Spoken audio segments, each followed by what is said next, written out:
Drunk tank. Drunk tank. Drunk tank. Drunk tank. It's the drunk tank, baby. I have no idea what the gasp at the end of that is for. I don't know what to think about that. That was the fake crowd watching the synth voice. See, are people who use that synth voice, are they too embarrassed to use their own voice, or they don't want to sing, so they get the computer to do the work for them? I don't know. It just seems like it's something that somebody started using one day, and then suddenly everybody else was using it. It's cool. It's futuristic. There you go. It's future awesome. So, welcome to the podcast. Thanks. It's good to be here. No, I'm not welcoming you. I'm welcoming the people listening.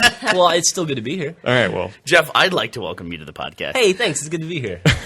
You got Jeff and Griffin and Bernie and Gus here. Howdy. Why was I third? That's the shitty spot. I guess the people remember you since you were the last time. No. I was third out of 4. He was the one that people got to remember. And Jeff and Griffin were not here for the video podcast last week, so welcome back. Yay. Yeah. God, man. Hopefully you guys had an I'm sorry, exciting but week. you weren't welcoming us earlier. I got a little bit thrown off. Surprised by you. Yeah, I'm not sure now if it's welcoming. appropriate for me to be. You've confused me. They thought you meant Jeff and Griffin from the audience. Oh, that we okay. were thanking them. I could see why that would be confusing. Yay. So we're back to audio format this week. Hopefully we'll do video again sometime. Hopefully it'll become a monthly thing. That's our goal.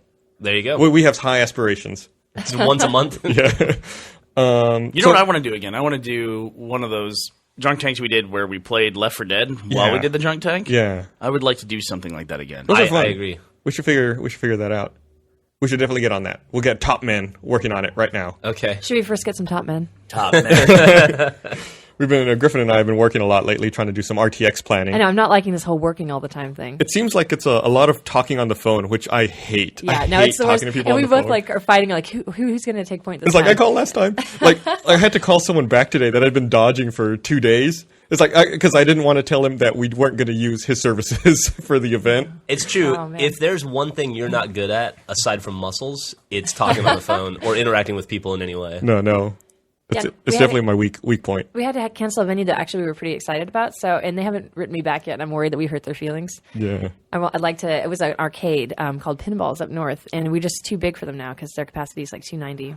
Next time you need to cancel something like that, you should have Matt do it. Yeah, He lives for that kind of stuff. He's a fucking dream crusher. And I never went to business school or anything, but just as a normal business etiquette, you should never break the news to somebody by saying, we're just too big for you now. Yeah, I'm sorry. Oh, I didn't. I just said that we had a ticket, like a problem with our ticketing system, and that we were just beyond their capacity, but that we really wanted to do something with them in the future. Speaking of being Nice. Yeah. there you go. Like, come play pinball. Speaking of being too big for pinballs, referring to too big for the balls. Let's keep driving that point home Yeah. in case they listen to the podcast. Referring to the fact that we oversold our tickets by 335 or so. Yeah, like about 150% or something. I was reading comments on our site and on other sites from people that are like, you guys know not to fall for that, right? That's totally a clever marketing ploy. They knew exactly what they were doing when they oversold. Technology doesn't work like that. You don't just oversell tickets. That's absolutely not true. We are just incompetent. I kind of want people to think that we had it planned. Yeah, no, we're not that smart. That we're shitty viral marketers. Yeah. You know what I like about that complaint that it was a viral marketing scheme that we oversold tickets is how bad of viral marketers would we have to be to put our viral marketing scheme out there after tickets are sold? Right. Once we're not selling the product anymore. Yeah, once you can no longer buy into the tickets, that's when we want the massive amount of people to show up. It's a limitation of the way the Yahoo store checks inventory. Yeah. There were like people who are like, obviously you just have to write a SQL statement like this. It's like, really, how many fucking shopping carts have you designed, asshole? Yeah. I didn't realize we had a fucking smorgasbord of experience here in the comments on the internet. Did you just say a smorgasbord? Yeah, fuck it. Is that where the Borg goes? Buffet?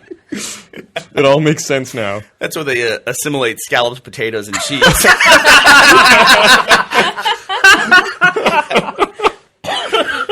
But you talk about these top men, and Griffin says we need to get more top men. I want to say that as one of the owners of the company, I feel compelled to talk to Griffin about her beefcake photos that she's now started putting up. I have a collection started. In her work area. That is a hostile work environment that you were creating there in the studio. That was kind of the point. I want everyone to stay away. Unless they want to check out some pecs, because I've got some. Basically, if you walk into the studio, you have anime girls on your left and then details models on your right. It's like Griffin's like the female version of a mechanic. she's as a matter of fact, You're saying there's no female mechanics? no, there's not. There might be like mechanics with vaginas, but they're not female. I'm kidding. No, but of like that stereotypical mechanic where you walk in and there's like the calendar of like, hot girls holding wrenches that are way too big. I do for feel him. like I need to balance Monty out because he always has like the hot anime girls up. That's what I'm saying. But- You look yeah. at Monty's desk, it's all anime girls on his desk. I caught her buying a calendar Oh of my God. dudes without shirts on holding kittens. It's going to be great. It's called Hot Dudes with Small Animals, but I'm hoping they wouldn't show me the inside image. So I'm hoping it's not some weird porn thing. I'm hoping it's just what it says it is. Check out that beefcake small animal. I had it just. Wow. It's coming straight to the office because I don't want to wait. You're too embarrassed to have it shipped home. It would show up in her mailbox, and her mail carrier would have judgment over her. Whereas, I think our postal carrier here at the office has given up all hope of judging us in any way. Oh, absolutely. After all the things they've delivered here. We get some weird ass things. We do. We really, really do. We get some weird stuff. I'm done. I was in a weird phase where I was getting like 2 or 3 packages a day for some reason when we were building out the office, and now I'm done. And Jeff's like that at home with shoes. 2 of those 3 packages a day were waffle mix. We do have a lot of waffle mix here. I have no idea how that happened. We do. We have a rack of snacks essentially for when we're in crunch or production, and it's just so people can grab something quickly to eat. And one of the things that I bought in that process was a waffle iron, and then on Amazon you can subscribe to a product, which is cool. I always wanted that as a guy. Like, I just want to subscribe to deodorant and soap, and it just shows up Like once a once a month. month, yeah. Exactly. But instead of doing it with deodorant and soap, I did it with Bisquick waffle mix. And I forgot to turn it off, and it just kept showing up like 12 packages of waffle mix every week. Do you remember when we first started doing events and we first started booking hotels? That was what got a hotel. If they had free waffles in the morning, we were staying there. Yeah, like That was the requirement. There was a La Quinta in Kirkland that we used to always stay at that had those waffles, and we stayed there until the time that we went to Seattle and all power got lost. Oh and yeah. there was no. They would put glow sticks in the hallway of the hotel to guide people. Yeah, that was a scary night. We used to be better travelers than we were. We're actually worse travelers now than we were back then. Oh, terrible. Because we would just go to the cheapest hotel just because they had free waffles, and we would share rooms and things like that too. Yep. Gus and I used to share beds. Is that what to cut down qualifies? on costs? Is that what qualifies as a good traveler? Yeah, we just didn't care as much. Now there's no way we're sharing a room with each other. I don't even want to be in the same floor as you I think assholes. that makes me a better traveler. Like when we went to PAX East, Bernie and I think that we were like his room was on top of mine by a few floors, and that made me feel not good. Like I wanted to move rooms. Yeah, it's like like- knowing that Bernie was exactly above me 5 floors up. I was like, no. If a hotel has 2 towers, I'll insist on being in the other tower. Or anything to do Sir, with that you guys. tower is under construction. That's fine. Totally fine. I've played the last level of Left 4 Dead. That's so comfortable. I'm comfortable with girders and cellophane. So, Gus, when you guys were talking about fighting over who gets to make the phone call to the contractor, yeah. first of all, these 2 idiots are doing something stupid with their house contractor, which we have to talk about. But Okay. in your house, Gus, do you make those phone calls in your personal life, or does your wife make those phone calls? I make those phone calls. So, finances as well in your house. Do you do the finances? Yeah, my wife used to take care of them, but she stopped, and so I had to take them over. She literally just stopped one day? Yeah, Yeah, that's a problem when you stop taking care of that stuff. it's like, bills need to be paid. Uh-oh, Hey, the lights went out. We're in a La Quinta in Bellevue. that's weird. What about you guys? Who does the finances in your house? Nobody really does the finances. Like we always are late to pay our bills, like every single month. I like that. Really? Is that what we are? Now you always take care of it in the end, but it takes a while for you to get there, and I just don't take care of it. Takes a while. Let's say, when was the last? How do you even know what our bills are? Oh, I probably. I always end up having to pay. Like I can take care of the gas bill. Like that's the one that I'm like. There you go. Why the gas bill? Because I'm always whenever we don't pay the gas bill, I have to go and deal with like getting it turned back on. So I know exactly where to do that. You know where you can do it real easy? The internet. yeah, I paid our, for the record, I paid our gas bill yesterday online. Oh, hey, thanks. Yeah, no problem. That's nice of you. Also the mortgage and the electric and the phone bill. You can probably set up recurring payments Yeah, to avoid future some of those have disconnects. that. Okay. I have every single payment that I have to make on a monthly basis. I have it all taken care of to where I don't have to touch it except for one, and that is the stupid-ass city of Austin. I have to go through and manually process a credit card payment once a month, but everything else just automatic. I don't even see it. Can we do that with ours? Like, is that an option? Yeah, but if you did it that way, you wouldn't get to pay late fees. You'd never get to meet the guy who disconnects your services. Yeah, I'm trying to. He's so nice. Trying to prop up the economy here. She's really hoping that one day the guy will arrive to reconnect the gas and he'll be holding a kitten. That's what she's really hoping for. You know, And a wrench. A giant wrench. those guys that show up at your house to do things for you, they're never good looking. I'm sorry. Wow. No, Sorry, but guys. I don't. But maybe I have bad luck. But like the mailman, he should. Like you were saying that I don't want to scare the man. But I don't. Yeah, I've never. Then like I never have like a supermodel walk up and take care of that for me. An indictment on the looks of the U.S. postal men.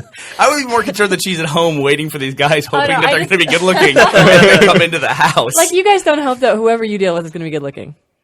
Not the cable installer. No, I'm like, God, I'm hoping for a looker. I'm hoping for a guy who shows up at my house who isn't like the guy who was at my house the other day to install my Time Warner Roadrunner Extreme, Gus. Extreme. Which I have at the house, which now they say will give me 20 megabits down, and it has on speed test. Well, how do you test your speed of your connection? Speedtest.net. Okay, that's exactly what I used to. So I don't So- feel like an asshole for using that. If you don't mind me asking, how much extra do you pay for mega internet? I pay $10 extra a month on top of the $10 extra a month that I pay for Roadrunner Turbo. So now I have Roadrunner Turbo. Then Roadrunner Extreme. So it's So can Roadrunner Turbo Extreme. Can you can't get extreme unless you have turbo? Do you have to have both? Yeah. I wouldn't even know.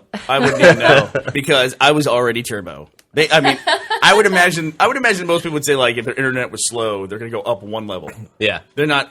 You requested a second level. You're like, if it doesn't exist yet, please make it. I'm sure they even like train the reps at Time Warner. Like, no, sir, we can't take you to Extreme. You've got to spend some My time. manager won't allow it.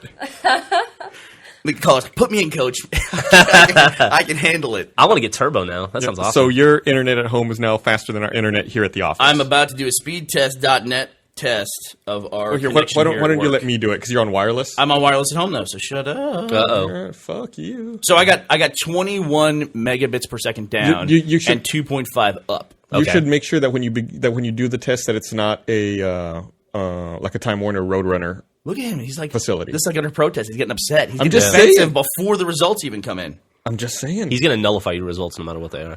It's terrible. Gus, you're gonna be embarrassed by this. I'm looking at it. Why am I going to be embarrassed? Time Warner should be embarrassed. Because you're the tech guy. What do you have any ownership of this stuff? We depend on you to make this good.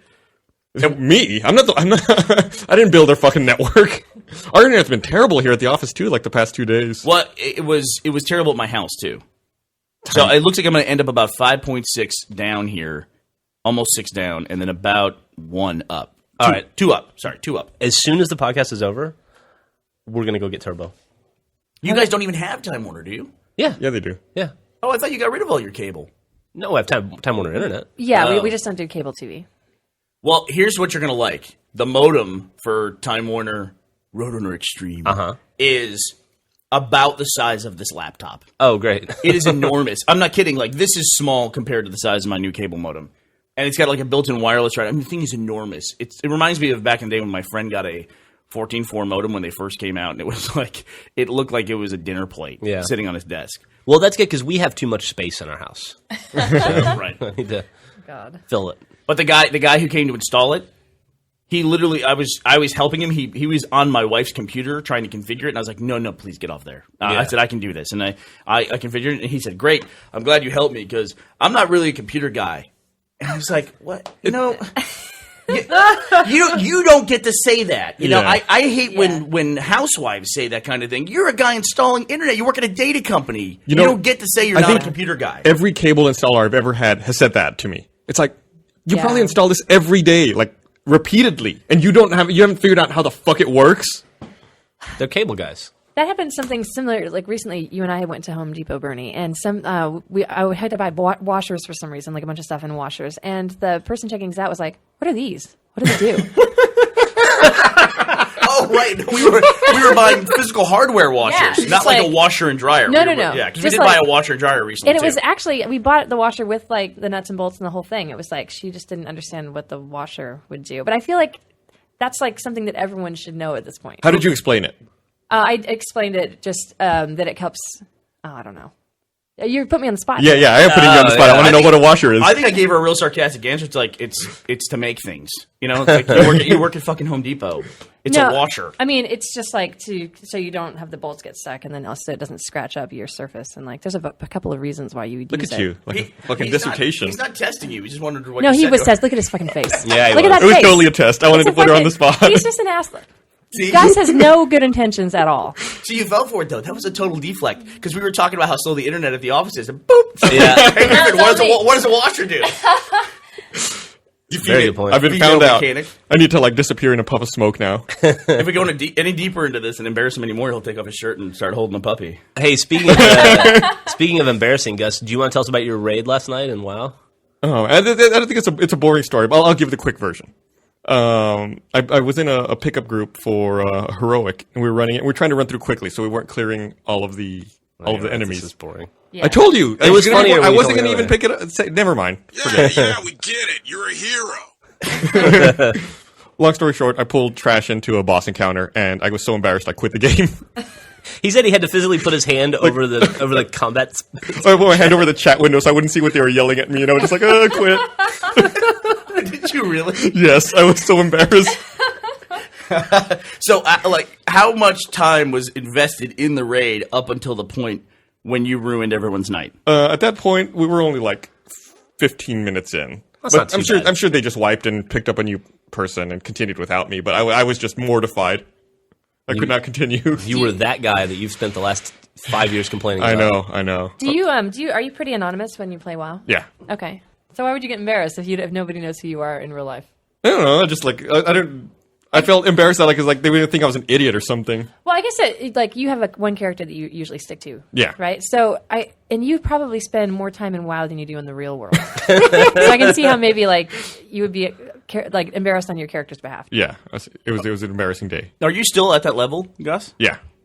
Do you play WoW that much? I probably play 2 hours a night, maybe. Oh, so Really? Every wow. day. Yeah. Even when we're in like, Except for last night when I played for 15 minutes and I quit. even at like PAX after like a long day of like 10 hours in the booth, he has to go back and run his daily heroics before Yeah. he can eat dinner or go out. No, it was after dinner, before I went to bed.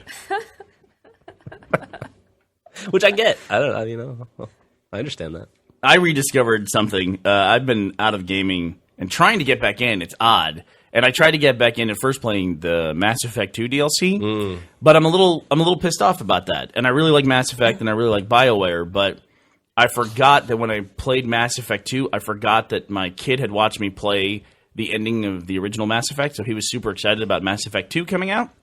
So when it came out, we used the code for the Cerebrus network Right. for him, so he could download all the extra costumes and outfits and all that stuff. Sure.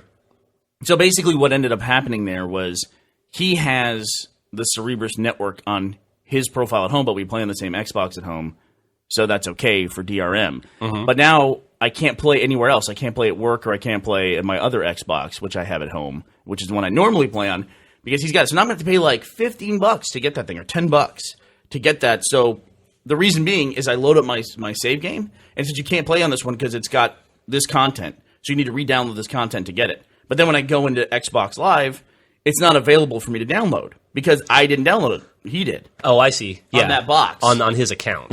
It's what DRM is, and DLC is extremely frustrating for people who have multiple gamers in one house. Multiple gamers and multiple boxes, yeah. Yeah, multiple Yeah. gamers in multiple boxes. I guess that's the way to put it, yeah. And I realize that's way outside the norm, that most people don't have more than one Xbox at home, and certainly most people don't drive to their office where they have an Xbox on their desk, Sure. you know? And I'm not like Jack, where I want everything to cater to exactly how I want it to be. Exact bizarre specifications. Can I tell you something about him that drives me fucking crazy? Do it. Hit me.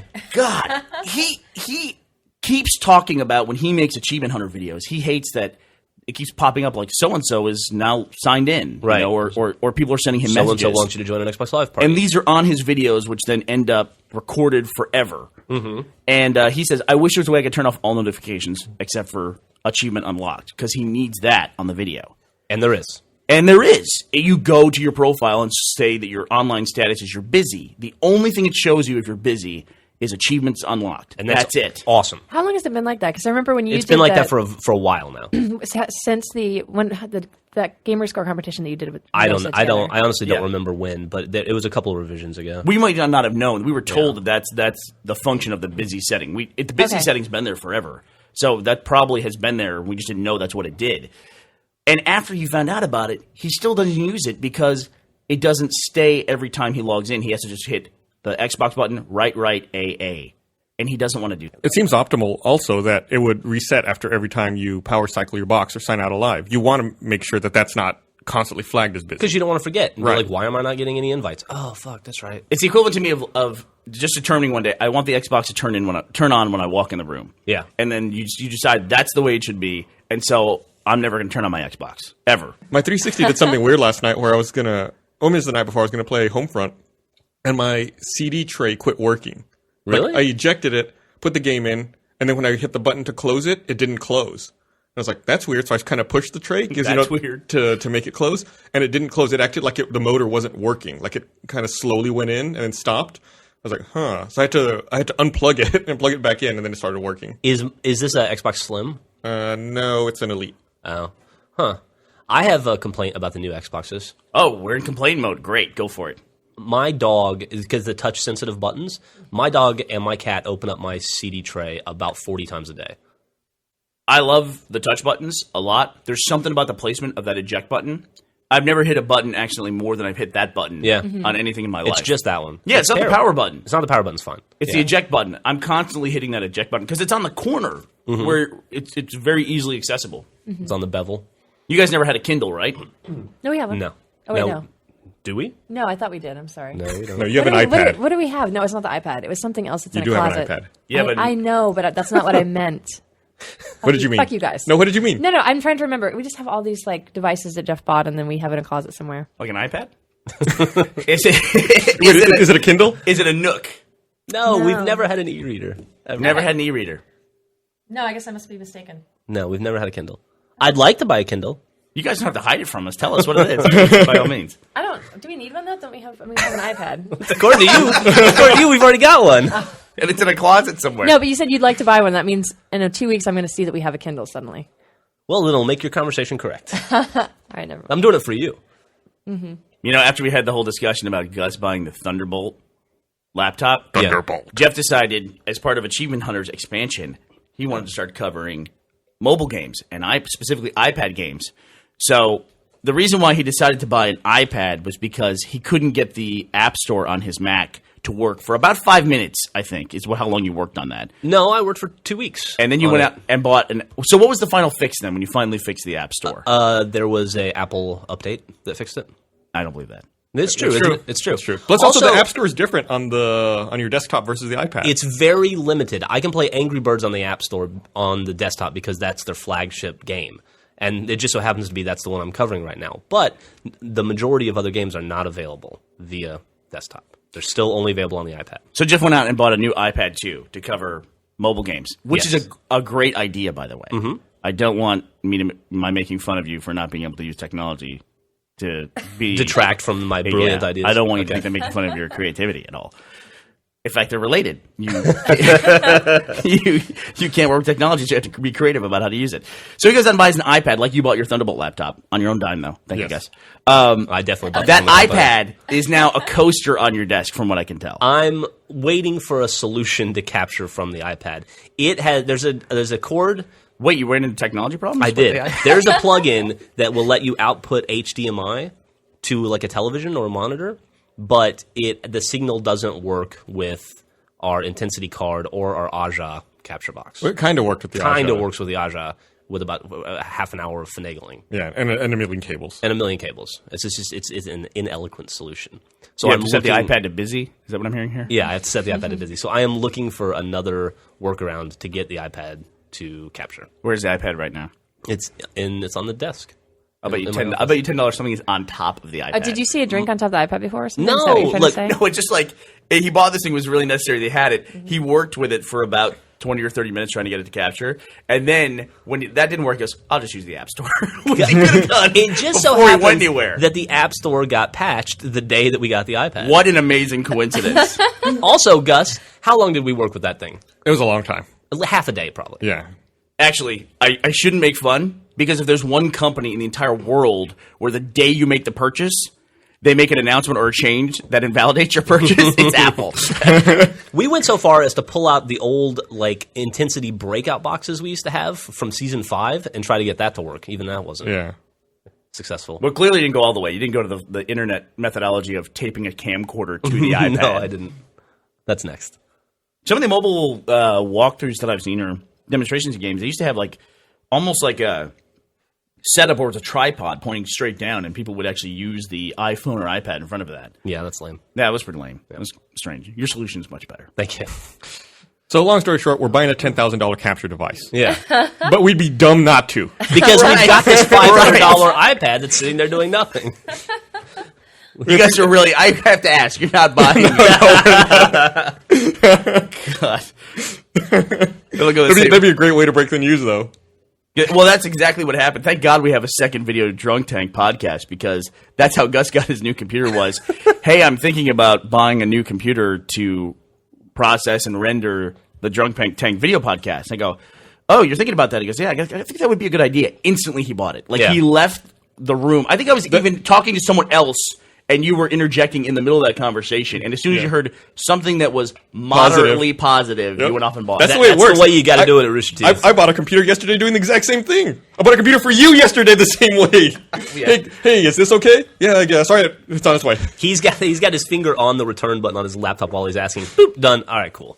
And then you just don't mention it till the box shows Yeah, up. then the box shows up, and you hide the evidence as quickly as possible. Luckily, all these Mac Pros look alike. Yeah. So people don't notice when a new one shows up. For the record, my iPad 2, or the company's iPad 2, is under a baseball cap right now. Oh, baseball caps. I don't want to be like bragging that we have an iPad 2 floating around. I'm hiding it. We keep it in a It's box. down low. Sounds like you're dressing it up. Yeah. It's like your new friend. Just so you know, I'm going to tape a wrench and a tiny kitten to it. I shouldn't even bring this up Uh-oh. because it's going to cause problems. Uh-oh. Oh shit! But I actually thwarted a conspiracy plot, specifically against someone in this room, Oh, really? where there were some other people in the company who determined that they used their computer for more intense calculations and rendering, and so they realized somebody else in the company had a better computer than them, a better Mac Pro. So they were going to swap it out one day after that person left work. Is that person me or Gus? That actually already happened. I helped with this. Did it really? Yes, computers were swapped, and no one has noticed. Really? Yes. Whose computer was swapped? Hey, I'm going to keep it anonymous. That's what? Whose computer was swapped? Chris and Marshall swapped. Each other's. Yeah. Okay, this was something else. Okay. This was Oh like shit! I fucking put the seat then. They asked me to do it, and they saw it was possible. I know I'll know if my computer is swapped out because every time I turn my computer on, it tells me that my RAM is installed properly. And if I don't see that notification, I'm going to be pissed the fuck off. this was an interdepartment conspiracy. Interdepartment. They were going to go between offices, between floors, and they were going to take somebody else's computer because it was determined that they didn't need it. Which And I told them, if you do that, everyone is fired. Literally everyone in the company that moment is fired because I will not want to deal with the fallout from something like that. Yeah. dude, there'd be some. Don't even. Oh my god. If it was me, I will fucking kill some people. I'm not saying anything. So let me get this straight. So if you came down and someone said that your job isn't as important as theirs and they took away your computer and replaced it with a cheaper one, would that upset you? Yes. Okay, good to know. I'll make a note of that. Thank you. I'm fucking- Everyone's trying to think like that. Now there's a lull in the conversation because everyone's like, "Who could it have been?" No, I absolutely know who it probably was. Little cocksuckers. But you render more than anyone. I do You're render more than you're a anyone. render fucking machine. I make 5 or 6 videos a day. I'm rendering out a video right now. You don't have to justify anything. I didn't even say it was you. Yeah. It was you. Was it me? No. Although I would like to see you go insane slowly over the day. We're all going to go to lunch together and hash it out. Oh my god. We'll have a few beers, work it out. Hey, before we go any further, we should mention that we have an interview with Chris Robertson, who writes the Superman comic. You took away the first half of the interview, by the way, by saying all that. Oh shit, we have an interview. Here, editing. Hey, before we go any further, we should mention that we have an interview. Yes, we do. We have an interview. A special Drunk Tank feature. Dun dun dun. So why don't you guys check this out, and we'll be be back in a minute. All right, now, Jeff, Yes, sir. We have a special segment today. Yay. Because we have a special guest. Uh-huh. And Gus, I've always felt like we talk about very nerdy, geeky things, movies, video games, That's our MO. and our misunderstanding of sci-fi novels, essentially. But one place, Jeff, you're the only guy here who has any kind of knowledge in comics whatsoever. I would say I have extensive knowledge in comics. I shouldn't say from the ages of 6 to 32 or so. So do you have like the cardboard boxes that were in your house with all the sleeves in them? I have about 10,000 comics. No shit, really? Yeah, I have about 10,000 comics. So do you currently own those 10,000 comics? Yeah, they're my. Well, I'm not gonna say where they are, but yeah. Wow, you survived a teenage mother, or not a teenage mother, but when you were a teenager, you had a mother. You survived an ex-wife and a new wife, and the comics have survived all of those? Absolutely. They're your constant. They're my constant. Yeah, I spin them sometimes. Well, I The just want boxes. to point out that he did earlier say Magneto's name was Magneto. I say Magneto because you say magnet. It's dumb to say it. No, that way. I don't say it that way, but I can see that logic. Yep.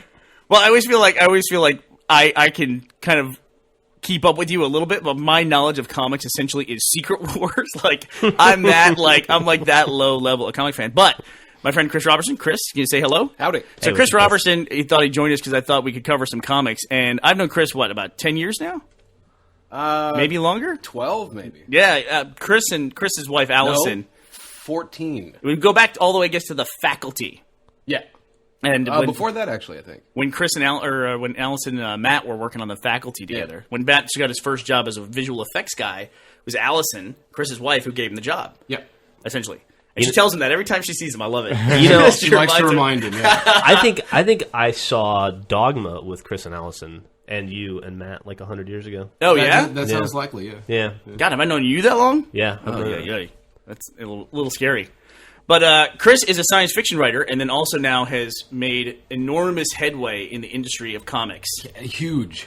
And how long have you been writing in comics? I had to do the math. I was at a convention a couple of weeks ago, and my first published comic came out just over 20 months ago. Just over 20 months ago. Yeah. Well, the big deal now, I mean, you have your own comic, iZombie. Yep. Which is illustrated by Mr. Mike Allred. Mike Allred. Is that on Vertigo? Yep. Wow. And then That's the big thing is, though, it was about 6 months ago. Chris was saying, I got a new gig, and he was kind of nervous about it, talking a little bit. And I said, what is it? He goes, well, I can't really talk about it yet, but hopefully very soon. And now Chris is the writer for Superman. Yeah. And you're replacing J. Michael Straczynski on his run, right? I am indeed. Wow. I just want to point out that Chris is writing Superman. Yeah, no, but how do you go from publishing your first comic and then 20 months later replacing arguably one of the biggest names in comics on Superman? I think maybe I might have had a dissociative break with reality, and I was drooling in the corner somewhere. I don't know. It took me 18 years to break into comics. Sure. Have you been trying for the full 18 years? Was that a goal? Yeah, on and off. Yeah, I mean, my first concerted attempt was right after college, and every year or two, I would make another concerted attempt, send out all kinds of really ill-advised pitches and whatnot. Right. And I became a novelist by default because I could type fast. Oh, really? Yeah. There you go. If you can type fast, you can become a novelist. They always make fun of me because now I've essentially written 9 feature scripts in 9 years that we've done with Red vs. Blue, but I still type with 2 fingers on each that's hand. sad. It's really sad. I feel like it's holding me back. I took a secretarial typing class. Yeah? And I can type super fast. Do you have an idea like what your words per no minute are? idea. No? No. I'm a metrics junkie. I'd have to know what that is. I would The absolutely. most I've done in a day, this was a long time ago. At one time I typed 15,000 words in a day. Jesus Christ. 15,000 words. So you break it down to words, or you break it down to pages in a way? Well, that's just words, yeah. Yeah. And what's an average novel for you? But 200,000? About 100. 100? Yeah, that was a fluke. Normally it's about 5 or 6. Yeah. But these days I just write comics, and those are super easy. Let me ask you a Flows. question, because I've read a lot. Because when I was like a kid, my goal was to be a comic book writer. How many pages, like on Superman, say it's a 30-page comic, 26-page comic, right? And a couple pages of ads. Like, how many pages a day would you write on a monthly issue of Superman? I typically do a script a week. A script a week. Yeah, it's like one 20 to 22 page comic a week, and normally of that, 3 days is writing. Really? The first couple days is like making notes and looking at stuff, but the actual writing is usually about 3 days. Okay. That makes sense. I think I read an interview with Grant Morrison one time where he said he can write about a page a day, which seemed painfully slow to me. But That I'm does also seem slow. not Grant Morrison. So. Well, I mean, I want to know how it happens. Like, how do you get that phone call that you're writing Superman? It was weird. I had given up on doing any work with the DC comics. I mean, I grew up as a DC kid. Oh yeah, see, I was a Marvel guy. Same here. Yeah. That's like the original console war. In a way. Yeah, I mean, I could not stand the people who like DC comics. I didn't get it at all. I read Marvel comics, but like the Marvel stuff I read, I was a big X-Men fan, so I liked X-Men. Right. Iron Man for me. Yeah, see, I just never. As an adult now, I've gone back and reread a bunch of it, and I like it a lot. But as a kid, you know, See, I like it less. I don't think I realized how cheesy it was, like how cheesy Tony Stark was, and how based But in he's the got that cool 70s. mustache. Yeah, he's like, he's like and he if drinks cocktails. Bill Gates and Hugh Hefner had a baby. Yeah, And with Magnum P.I.'s mustache. a drunk baby. But yeah, so like I'd given up, and I'd have a lot of drunken conversations at conventions with like, oh, they'll never let us do anything cool. Like we'll never get to work for DC. And I got an email in September asking if I wanted to pitch 1 or 2 issue story ideas for this book, Superman Batman, which is kind of like this latter day World's Finest. And so I was doing 2 issues of that. I turned in the first issue, and then like 3 weeks later, got an email saying, "Hey, are you around? We'd like to talk on the phone." And I was like, "Oh, I've screwed up. I'm already fired." And they said, "Hey, do you want to do 8 issues of Superman?" And I said, "Yeah." How long did you have to think about it? Did you have to play it off a little bit? at all? 0. Yeah. No, the whole thing, they kept trying to sell me on it because I was having to come in and do like the last 2/3 of a storyline started by somebody else. And so they were ready to like give me the hard sell. Like, so they were trying to like position it and like, oh, it'll be cool and you can do this and this. And I was like, yes. Yeah, Before the question yes, is out. So I will do that. So I guess there's a bit of a very rough guide that maybe was left over. Yeah, that you have to follow, or it's a pretty rough outline. I mean, what I was given was this kind of high level overview that JMS had turned in for the remainder of the issues. Mm-hmm. And the way that I usually describe it is it's kind of like the itinerary for a cross country road trip. Like, we kind of want to go to this Stuckey's and we want to go see Graceland, but we have to be in San Diego by the 1st. And you have to end up here. Yeah. Yeah, okay. But you've got a few days of wiggle room built in there, and if you decide not to go to that Stuckey's, to go to like a Cracker Barrel instead, you can get away with it. and it's kind of literal in a sense too, because it's the Superman Grounded series, right, where he's walking across Yeah. the country. Yeah, so there is literally a geographical roadmap that I have to follow too. That's bizarre. That's crazy. Yeah, so I have to figure out like, okay, but I've got a fair amount of latitude to tell the kind of stories I want to tell inside that framework. And so, like, I want to do a story where it comes out in a few weeks. It's Superman and Batman reminiscing about one of the first times they teamed up when they were teenagers before they got their costumes. But I've got to make that story work in Utah. Like, how do I get that story to work in Salt Lake City? Well, there was this villain, the Wile the Wile County villain, and they're tracking him down. So now, is that a thing that obviously Superman and Batman teaming up when they're teenagers before they get costumes? I mean, Superman. Yeah. I always love that speech in Kill Bill about. I totally disagree with that speech in Kill Bill. You totally disagree with It it? is wrong. Can we go back to that in a second Yes. then? So, this is obviously something that's major canon, obviously, for Superman. Yeah. And Batman. So, is that something where how much latitude do you have on something like that? Man, they're letting me get away with murder. They That's really awesome. are. Yeah. How does that work? Is there like a keeper of the canon No. at DC or Marvel? No. There, It back seems like in, it'd be impossible. There's a billion fans who'll tell Yeah. you. there used to be back in the old days. There was this guy E. Nelson Bridwell who, through the late '60s to the mid '80s, that was basically his job. He was in editorial, but his job was to say, "Oh no, the Flash's belt is the wrong color here," or whatever. Yeah. But now it's basically up to the various editors to kind of keep track of. But so much stuff comes out on a constant basis. I just did an issue with the Flash guest starring, and I'd forgotten that there was one page of a Flash comic last year that established that he doesn't drink coffee. So I have him ordering coffee in a diner, and there was hue and cry. Don't you know Flash doesn't drink coffee? I forgot. People change, right? People fall off the wagon all the time. Well, I figure he has it with pie. Because we didn't see him eating pie in that issue. like it counteracts the negative coffee effect. There you go. Right. Exactly. It's like people who only smoke a cigarette with coffee. Same kind of a thing, right? Exactly. Totally makes sense. Not that we're saying that the Flash smokes in any way. No. But he might for one page. If, and not if the Chris issue. keeps writing, if there's enough guest appearances, yeah, who knows what he'll be doing.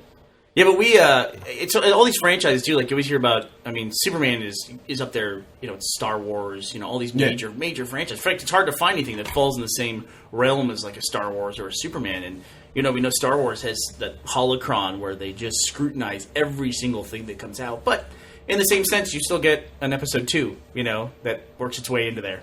It's like everything can be. Nobody was watching. Yeah, exactly. It's like I'm sure the people who were in charge of the canon in DC after Superman 4, they were probably all fired immediately. Man, I read an article about that guy at Star Wars who's like the keeper of the knowledge. Yeah, that sounds like an exhausting life.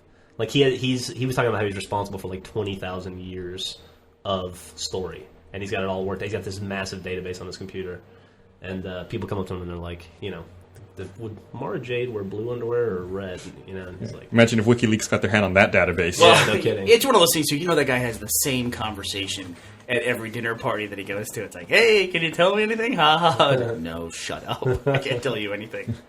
We saw Chris at Comic-Con 2 years ago, I think, was when we went out. Okay. Chris is actually friends. Chris and Allison are friends with Vic, the guy that our Red vs. Blue character Vic is based on.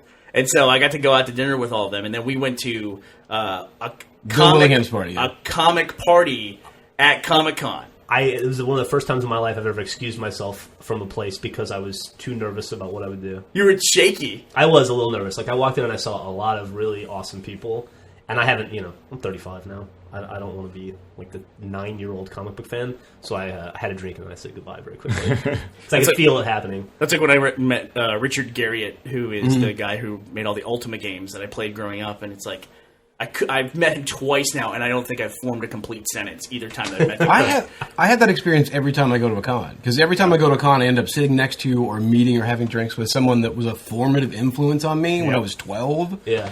And I had to move past it. Now I just have, instead of having one drink and leaving, I'll have 10 and stay. And just make a fool of myself. It's like, the drunk guy babbling in the corner said I was a major influence. Exactly. I'm pretty happy. Who invited that guy? Well, we were talking about how Comic-Con has changed over time. And I asked you, I said, are the comic people upset about Comic-Con now being this big thing that includes video games and movies and all this TV garbage as well? You bastards. I think what you told me was, you said, oh, no, there's nothing hidden about it. They absolutely hate it. Yeah, that's not sublimated or behind closed doors. They actively despise it. I can imagine. Yeah. How long has that thing been going on? Since the early 70s, I think. Yeah? Yeah. Yeah, they have a very long history. I think like 35. Coming up on 40 years, something like that. Yeah. I actually read it one time. It's pretty interesting. It's one of those things where it was like it started with like 40 dudes like in a hotel room. The first Star Trek convention was that way too. Yeah, and the next year it was like 60 dudes, and the next year it was 100. 40 to 60. That's 50% attendance increase, etc. And then Secret Wars came out, and it blew everything wide open. What's here? You guys are both comic guys. What is the classic miniseries or arc in a major series that really resonates with you to this day? Kingdom Come. Kingdom Come? And what Kingdom? That's the DC the graphic novel? Yeah. Yeah, I really liked that a lot. I really liked it. It reminded me of something else though that I had seen before. But I read, like I said, I didn't grow up reading DC, and I read that, and that was kind of an alternative future thing. Yeah, or right? Crisis on. I think it was made to try to fix like all the nonsense. As a kid, I liked Crisis on Infinite Earths a lot. As an adult, I realized it's not very well written. Yeah. How about you, At Chris? least for me. Well, speaking of Kingdom Come, I remember that you and I were sitting with Matt and Allison outside of Trudy's one time about 10, 11 years ago, and you were telling me this great idea for the next big film project you guys were going to do. And then you told me the title, and I was like, I think someone already used that title. Yeah, I have that. I have one of my titles in my script is now tentatively titled Kingdom Come.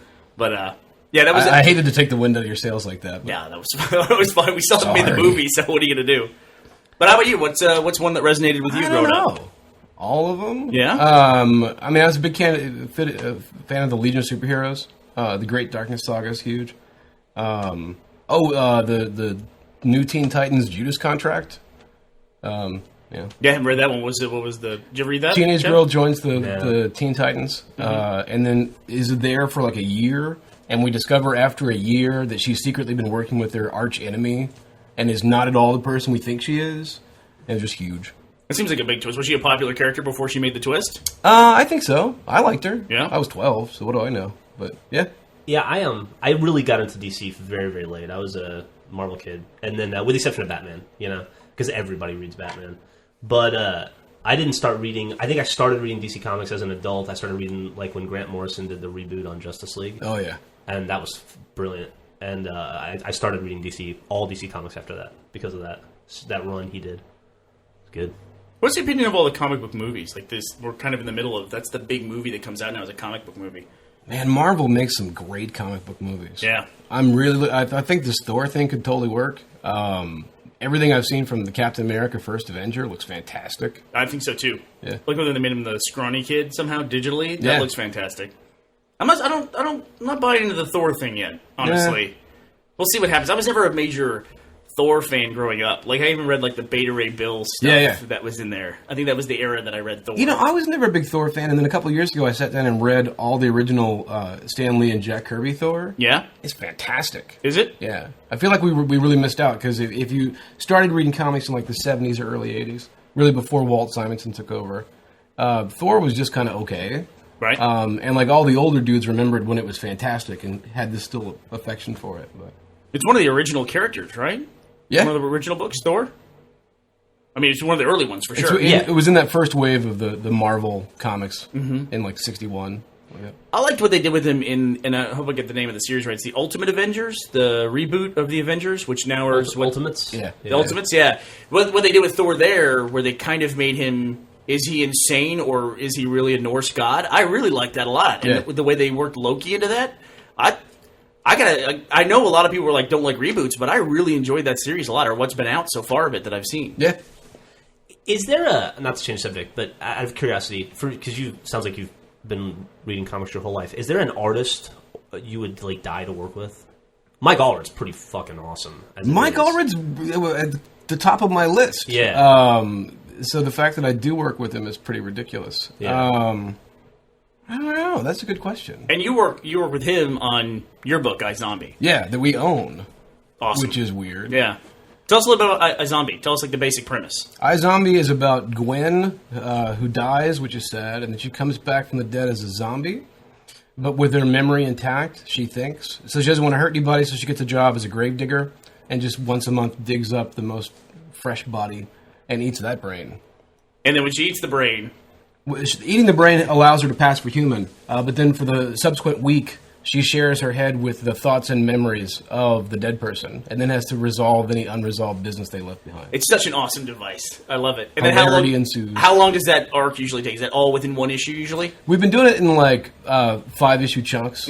So like 5 issues normally takes place over the course of just a couple of days, and then we do a fill-in on the 6th, and then we come back and do another.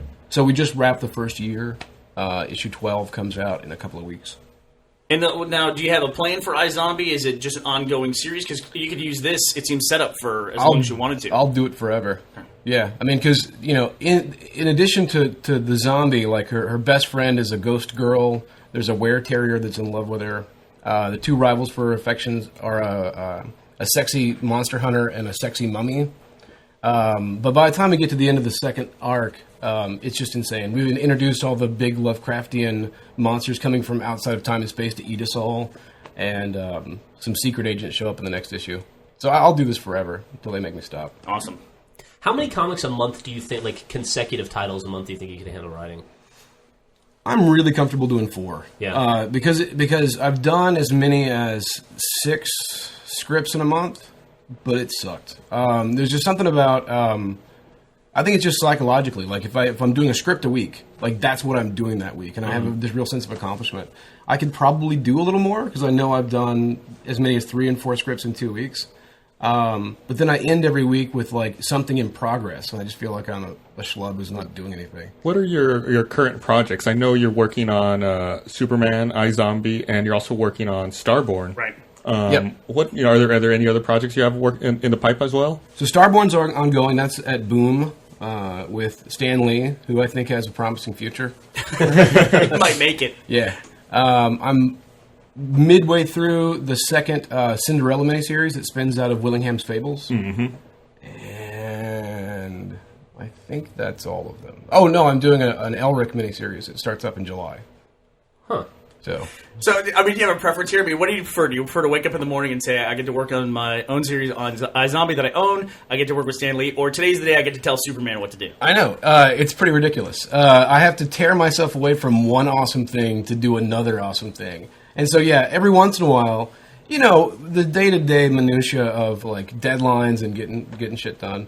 Every once in a while, you'll forget and complain, and I have Allison there to say, "What are you talking about? You know, you make up stories about Superman and your own zombie character for a living, so don't complain about the workload." Exactly. Yeah.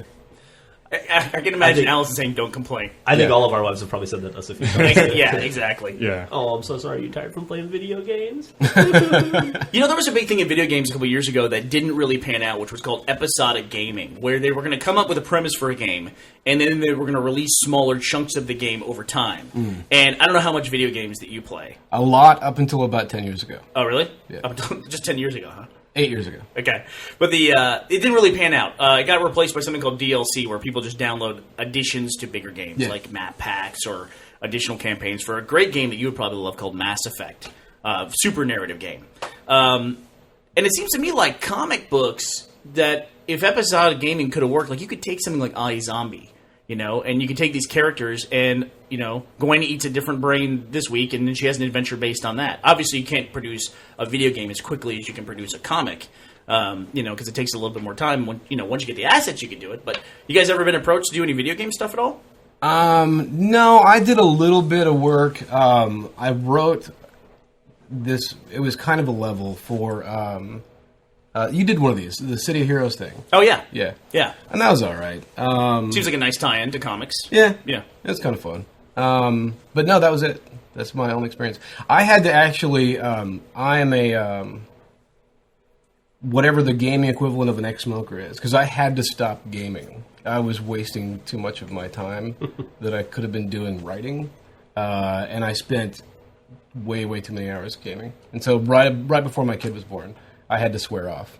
Oh, yeah? Yeah. Was there a particular game or a type of game that was a killer for you? It was basically like, you know, immersive, narrative-based first-person shooters. Yeah. I spent a lot of time in. I think maybe the Jedi Knight 2 was maybe the last one I did. Yeah, you know, Jedi Knight 2, one of the things I really liked about that, I think it's that title in that franchise where you could sneak up on stormtroopers, and if you Yeah. didn't kill them, they would have these ridiculously inane conversations. Yeah, you could just listen. Yeah, I love And then you could that. force choke them. Yeah, after you got to hear And just their, push 'em. their banter. Yeah. Yeah, that was a great series. So there's a new great series that's out now, which is all based on you know, the alternative past of like between Yeah, the prequels Force and Unleashed. Yeah, all the Force Oh, yeah. Unleashed titles, and they're great. A buddy of mine did the novel of that, I think. They fucked up though. You talk about screwing up canon. They have a thing where they killed Chewbacca, and not only did Chewbacca What? get killed, Han Solo shot Chewbacca. He was still Alternate future. he was still stung over that whole Greedo thing. Exactly. Yeah, he didn't This wanna look time like- I'm shooting first. I don't want to look like a whip. No, it's like some alternative past where when they're raiding the base in Endor in Okay. Return of the Jedi, that your character, who's not really part of canon, comes in and holds the Chewbacca up by the neck when Han Solo shoots him by accident, and then the guy chokes out Han Solo. How does he kill Han Solo? I didn't play it. It's terrible. It's murderous. Okay. To a fan of it. So I probably won't do it. yeah. So don't do that DLC of that game. Okay. If you ever play it, but. I'm sure the Holocron guy at Lucas approved it. Like, approved. So are they doing I keep hearing about a new Superman movie. Are they doing a new Superman movie? Oh yeah, it's visionary director Zack Snyder is doing it. Oh, yeah? Yeah. I think anyone that's described or describes themselves as a visionary might want to rethink things a little bit. I like how Chris was, I'm presenting information without comment or emotion. Well, you never know. And it just seems like, I really wish for the Superman movies that people could get beyond the origin story. I know. It's ridiculous. Everyone really, I mean, some about it, obviously people identify with that origin story, but You know, we've seen it. They did a really good job of that in the terrible New Hulk movie. Yeah? The Edward Norton one, where they told his origin in the opening titles. Yeah, yeah. And they were done with it in 2 minutes. Yeah. It was done really well. And then the movie went to shit, but it was great for that part. I think if you went to maybe the poorest part of sub-Saharan Africa, you might find somebody that doesn't know where Superman came from. But, you know, in basically the rest of the world, first and second, I guess, we all know. You could just tell that story. Yeah. Do you like the non-established superhero stuff? Like, did you like Megamind? Did you see that at Oh, all? I love that movie. I thought it was great. I think Megamind is one of the best Superman stories ever. Yeah, I mean, I agree. I thought it was fantastic. I love the fact that he got, I actually had a kid give away the twist in that movie. Oh no! Like in the movie, because I won't do it. I won't want to give it away for people who haven't seen it. But you should see it. And then some dopey kid in front of me like shouted it out. He'd already seen it. We picked up the DVD a few weeks ago, and it comes with that, as all the DreamWorks things do now, like the extra DVD with a short on it. And my kid and I have probably watched Megamind: The Button of Doom, I think 20 times in the past 2 weeks. Oh really? Yeah. I'll have to see that. Button It's of pretty Doom. good. That's interesting. Yeah. I can't say what it's about without spoiling what Megamind is about, but it's what happens next. Oh really? Okay. Yeah. Cool. It's good. Yeah, it was great. I really liked it. I like. I always like weird, like alternative sports stuff, and always alternative superheroes stuff. And it really bugged me though in the '90s when they kept putting out superhero movies for superheroes I hadn't heard of, like Tank Girl, or I should say comic movies. I was like, what are these movies? Why aren't they making like Batman? It seems like that was a lot of Spider-Man? that was the way they started, right? A lot of the early comic movies were like that. Like I'm trying to think, what was the first comic? Well, I mean, I know they made Superman in the 70s. Well, they made Batman, the Keaton Batmans in the '80s, but you're going even back further than that. Yeah. Man, I don't even Further know. than that, I don't know. Like I know, what was the first Superman movie? Was it 76, 77? Yeah, I think so. 77, 78, something like that. Yeah. But it's weird to start with two giants like that, like Superman, Batman, and then roll in Tank Girl and other movies like Or that. Blade, or Men in Black, or a property that not many people know about. You still think Christopher Reeve is the best Superman? As compared to who? Brendan Ruth? Well, there was also the guys in the '50s series, in the TV series. Yeah, he's the best. Who's your favorite Batman? Oh, gosh. Val Kilmer? No. It's either Kilmer or Clooney. I don't know. That's a tough one. Well, let me ask you this. Do you like Christian Bale or do you like Michael Keaton?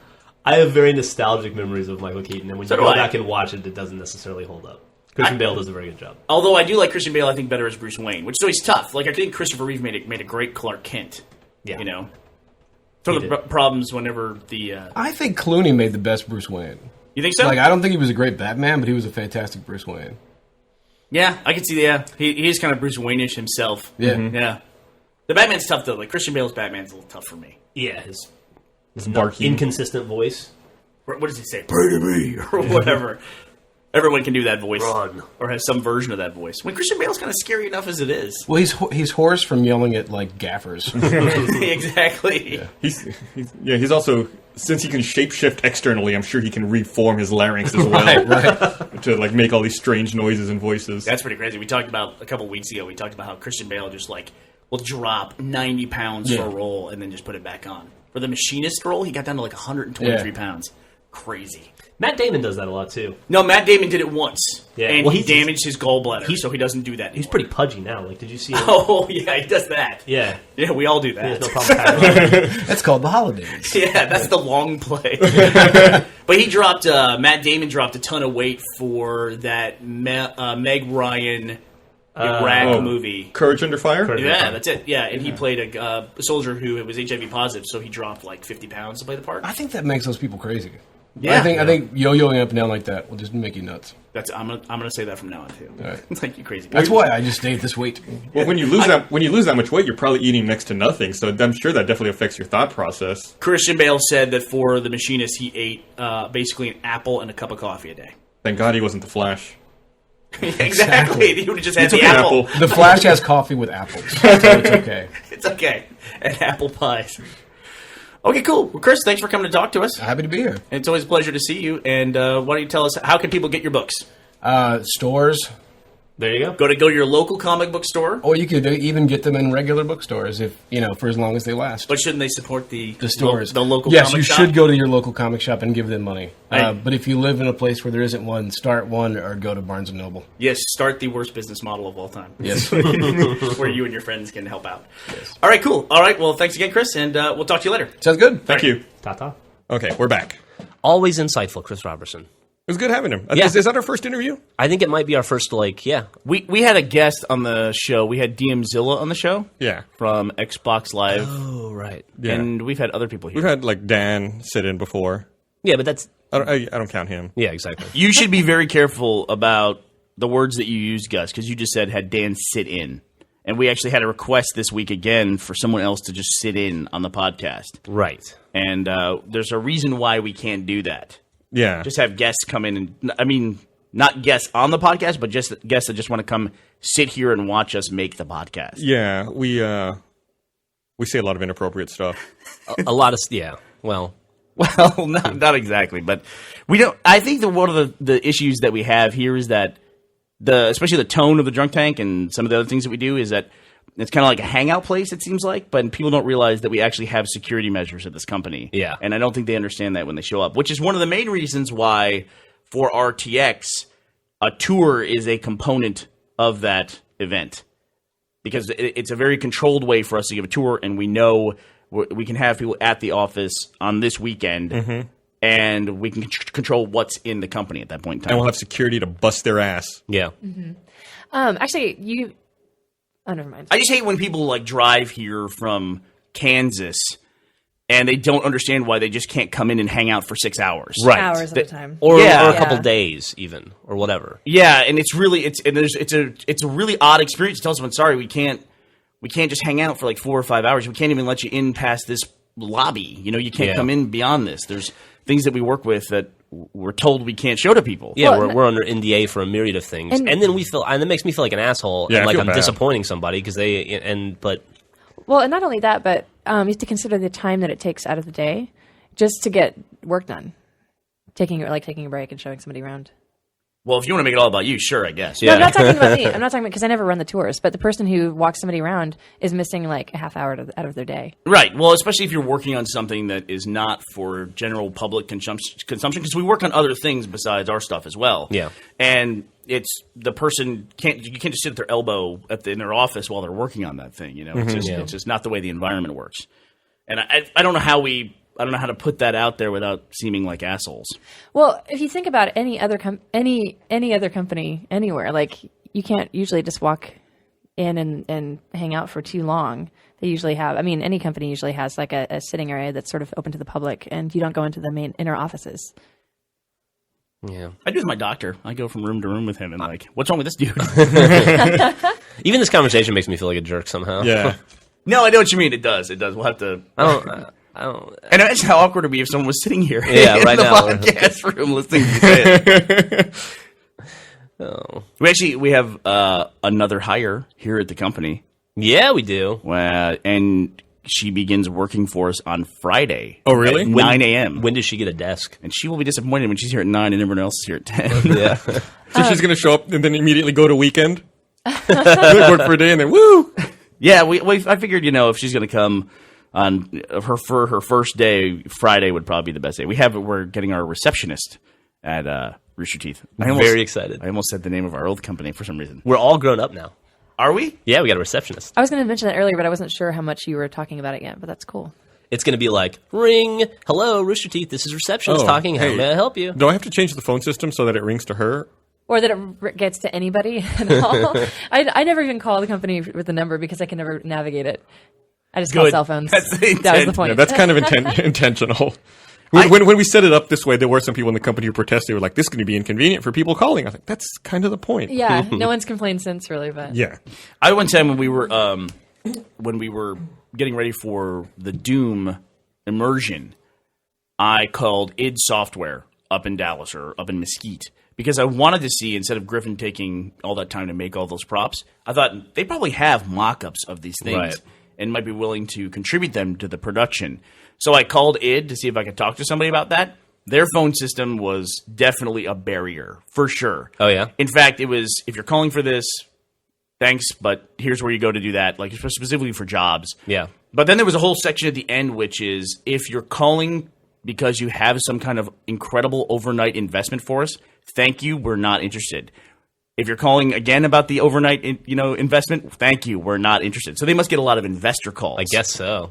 I would assume that once you get a couple of magazine articles written about you where you're making millions and millions of dollars on your video game, that you just become a target for these guys in New York and New Jersey to just call constantly for awesome overseas investments. Damn those Yankees. Yeah, why they got to be New York and New Jersey? Is that That's where all those calls come from. Yeah? Trust me, that's where all those calls come from. It's the financial center of the world, for true. Christ's sake. New York is the goddamn center of the universe, right? Right?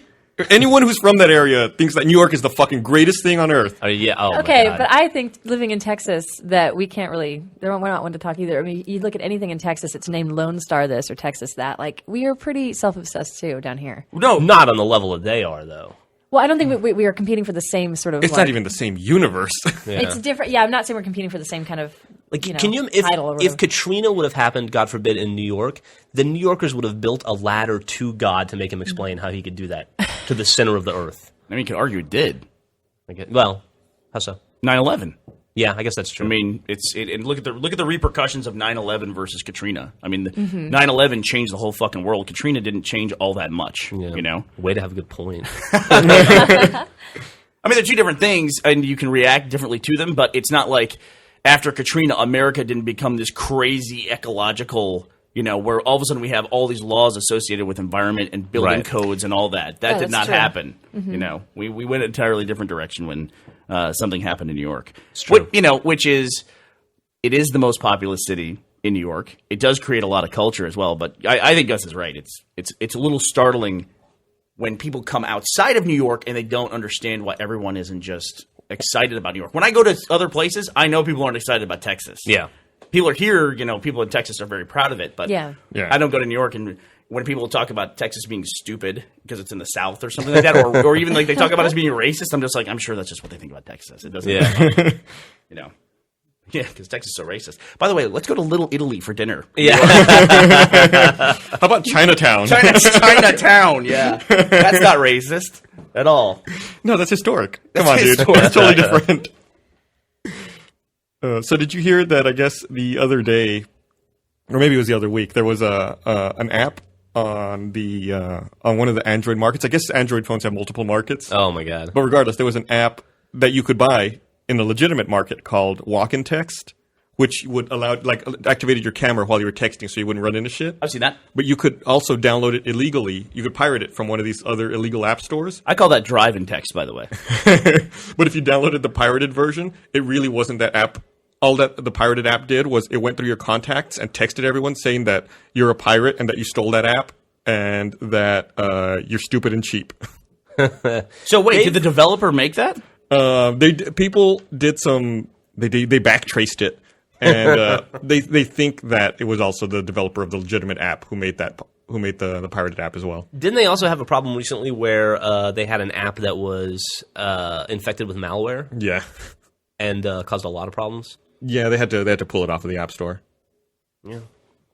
People bitch about Apple's stringent development policies, but you don't see that stuff happening on the iPhone store. Well, No, you just get the Gay Cure app. That's Did true. you see that? yeah. There was a. Did anyone ever look at that thing and see what it was? I heard about it. Supposedly, it just sends you links to like religious tracts on a website. There is no like actual gay cure in the app. So, There isn't? so it was kind of How misleading. yeah, it was kind of misleading. So it's a shame. Did it cure any gayness? Did it? I don't know. Hasn't cured mine. No, I feel the same way. I haven't installed it, and I suck cocks constantly. So I wish it was still in the source so I could cure this gayness that I have in me. I don't know if you saw, but there was an April Fool's joke that I guess a newscaster pulled in San Diego, where he made a fake story saying that there was a new app and new technology for the iPhone that allowed you to smell and taste stuff on your phone. All you had to do was sniff it or lick the screen. And he convinced one of the other anchors to start smelling an iPad and lick it to try to get it. Did they like play along and pretend like it worked? No, they were like, I don't smell it. I don't taste Okay. it. It's nothing. And then they just started laughing at her. That's funny. Wow. That's really funny. I would smash that iPod over that guy's head. Yeah, I think That'd be on she TV. was super embarrassed. She got up and left the desk and like Oh, started walking away. shit. It was off camera. She's like, "That's it. You can do the rest of the show by yourself." Now, did she hold up her hand to cover the teleprompter? Like you playing WoW? Did it work that same way? It did not work the same way. You know, we have the guys upstairs created the Angry Birds trailer. You mean the computer thieves? the computer thieves upstairs who needed to render their Angry Birds trailer?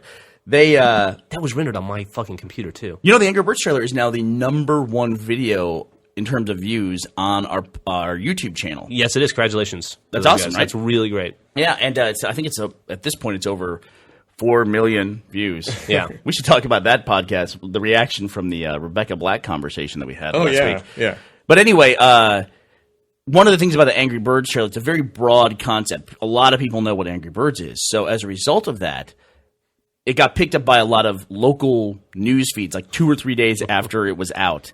And it's always interesting to see those things come up in Google alerts and watch local news. Highly entertaining. First of all, they don't even after all this time, they don't understand what the internet is. They definitely don't understand what a company like Rooster Teeth does or how it operates. Because to hear them talk about us was just ridiculous. Some of them, I heard one of them say that our company was based around making app parodies. Right. some of them don't understand that you can play games on your phone. They're like, wait, I'm sorry, it's a game, but it's on your cell phone. Yeah, it's like, Yeah, it's an app. I don't know what an app is, but you're telling me you can play a game on your phone, not make calls, but play a game. But the weird thing is they know all the words, and they say all the words and all the terms. They just don't make sense in the way that they say them.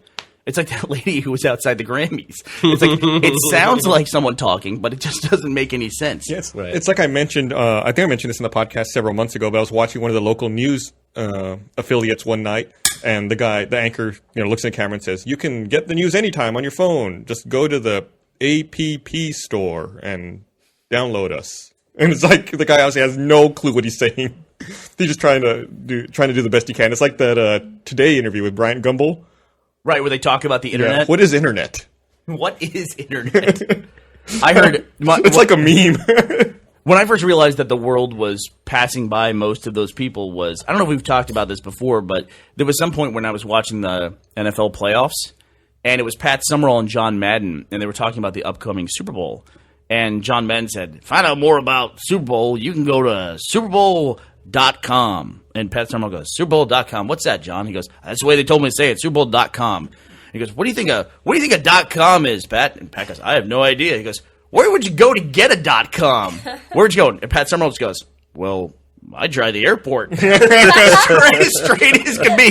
This is like 97, 98 that they had this conversation. And I wish I could find that thing. Yeah. I've looked everywhere trying to find that stupid-ass conversation. But that actually happened. I heard it on television. I wonder if you can buy like old Super Bowls on DVD from the NFL, like from NFL.com. Well, this was before the Super Bowl. It was definitely a playoff game. Oh, it was a playoff game. Yeah, and they were getting ready to gear up for their Super Bowl promotion. And God, I wish I could have had that recorded. But even at the time, it was before people were posting that kind of stuff online. Right. I'm always happy to see when something like that Bryant Gumbel conversation does make its way online eventually. Yeah. And they pulled that video, I think, unfortunately. The Bryant Gumbel Yeah, one? I think they did a takedown That's on too it. bad.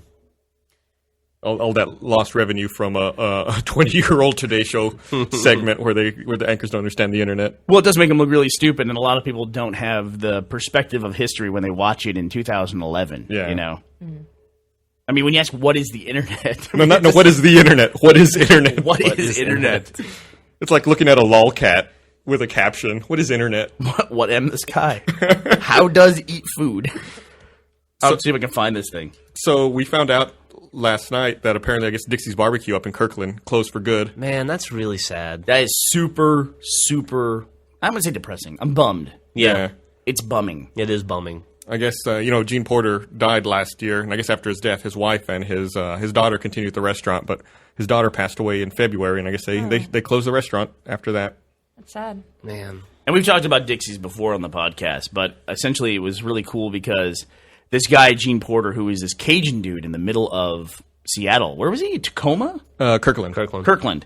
And admittedly, the barbecue wasn't all that great. No. But it was good for Seattle, and the spirit of the place was awesome. It was 100% about the experience. Yeah. Yeah. I went one time, And the man. but he wasn't there, so I just had some bad barbecue. Yeah, he was starting to appear less and less. We found some great videos on the internet. I'll put in the link dump and Okay. I'll send to you of him and the establishment. Oh, we tried a new place this over the weekend We did? in Austin. Do you want to talk about it? No, we don't, since we don't ever do those things anymore. Yeah, but real quick, though, there's an animated Drunk Tank adventure about the man, right?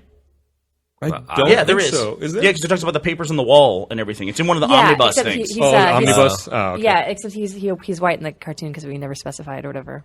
Oh, really? Yeah, Well, I he think drew he the is. dude. So he must have found a picture of the guy. Did he? Because I thought it looked different. I don't know. I thought it looked like I don't- Mr. Gene Porter. I don't think I've seen that one. Anyway, he had this hot sauce that he would bring around in a pan and he would serve it to you. But you should link in the link dump that Drunk Tank animated adventure Yeah, as well. and there's a picture. I'll link as well of the man. Someone took a picture of the pot with the hot sauce in it. And it captures what we've always talked about, where the hot sauce looks like it absorbs light as Right. it touches it. And it makes it dense and black and scary. It's pretty scary. I didn't mean to interrupt you. I'm it's okay. excited to hear about this. I don't have any memory of going someplace new. Oh, Where did we go? We went to the butterfly bar. Oh, It's a we new did. bar that opened up in the Vortex, which is my favorite theater in town. It's true. But they have a really great yard. But I have no idea what she's talking about. I think you actually went into a vortex. I don't recognize any of the names she said. There's a theater on Manor. It's like a warehouse theater. Not like a Michael Bay exploding stuff theater, but like Beltane Ritual kind of theater. Is that Shannon's place? Next no, to it. yeah, it's next to it. Okay. The Savage Vanguard's right down the road. Yeah. I see. But anyway, they opened a bar. Yeah, well, they've always had like a little cafe that they've been trying to get going, but they switched management, and then like an entrepreneur in town like opened up a bar there, and it's Dude. awesome. No, that's a trick to get guys to go to the theater. It's like, hey, let's go to this new bar. It's They've like, got oh, alcohol. Jeff's drinking, and he's like, why are the lights blinking? Let's all go in this room. That you would have loved it. That literally happened. We went to the theater. Or It was a closing night of a show. The bar, and I ordered like a beer, and we go and we sit down outside at a picnic table at the bar, and then your favorite thing in the world happened: fire dancing. Yeah. Really? It broke out. Literally, a girl jumped up on the picnic table where I was sitting, like a foot from me, and was like, "Attention! Hear ye, hear ye!" And then it was like fucking fire Did not dancing. say hear She ye. said something kind of like that. Something. Oh my Yeah, god. she was wearing like striped tights and like she have a streamers and- Did she have a scroll that she pulled out or anything like she's that? kind of cute though. Yeah, was she? Yeah. I really didn't think that would be your type at all. Blonde chicks I'm in not tight jealous. clothes with I'm big just boobs. surprised. Yeah, how She dare just seemed a little bit wacky for you. Yeah. Well, I didn't want to marry her. Is there any better indication of high maintenance than standing on a table yelling, hear ye? Yeah. hear ye? There was actually a guy juggling before that happened. I guess he was just like I hanging didn't. out. I didn't even notice. Well, I didn't know him there was juggling. juggling. She didn't say that. But he kept juggling really close to our table, and it was actually getting kind of scary. I totally missed the. You juggling. throw in a couple of minstrels, you've got me. I'm sold. I am sold. But the There's going to be a maypole. there is. The thing about this theater, I She love. made me go to the maypole festival. Yeah. last year. Oh God, he was the worst. You can't bring Jeff to a pagan ritual and have him not. I had the most fun I've ever had in my entire Oh, life sitting at God. that picnic But they table, ask you- laughing at those Because people. when you're walking in, they ask you if you're going to enter with perfect love and trust, and you totally let them down. I did. You know. So did you lie? Did you enter under false pretenses? I didn't You realize entered the it. circle and then made fun of the circle. Oh man. Don't fuck with the circle. Yeah, dude. you're going to get cursed. I'm gonna tell you right now, there was about 65 people in that circle that could not kick my ass. I was not worried. No, but they can all get ribbons and wrap you up. That's true. Very creatively if they wanted to. They'll cast They some could curse on They you. could hex me maybe, but Oh, man. yeah. You were probably madder at me at that than you've ever been. First of all, the fact that I made you go, and second of all, that we had Millie there, and you were like, "Wait a second, this is religious." You took me to taking our daughter to a religious thing, and you got so upset with me. I was a little annoyed. As parents, I think we should talk about how we're going to expose our child to, like, cutting off goats' heads and drinking the blood come on, religions. that's not. They just pour the blood on themselves and They actually just- drink it. They just get a It's little symbolic. naked and tie up some ribbons. It wasn't like the end of the world. Did you say they got naked and tied up ribbons? Some people are naked. Not people you'd want to see naked. Trust Really? me. Yeah. Oh yeah. It's called going skyclad. Skyclad? Is it really? Yeah, that's what it's called. Do they like wrap themselves in clouds or something? Or what? Do you know what the origin of that is? Why is it skyclad? Oh, just from the witchcraft books I read in high school. I don't know why I don't know the etymology. I'm Because sorry. this guy doesn't wear clothes, Gus. Oh well, that just makes sense. It does. You're clothed in the element of air. I will say there was. Oh, there okay. was- That actually that makes a lot more sense. There was one chick there who got down in her bra who I was so wishing would go skyclad, but she never did. Yeah, really? Maybe She hadn't was made fun like of them. she was like She'd be- atmosphere clad, and I was just like, please go skyclad. And, Don't stop at the her tunic. fucking friend went skyclad, and nobody wanted that. Go troposphere. But the place is really great, and the thing I love, That's the only time we'll ever use the word troposphere in the podcast. the great thing about the Vortex, it just has a great space, and it's in a great location off Manor, which is becoming a pretty cool place to hang out now.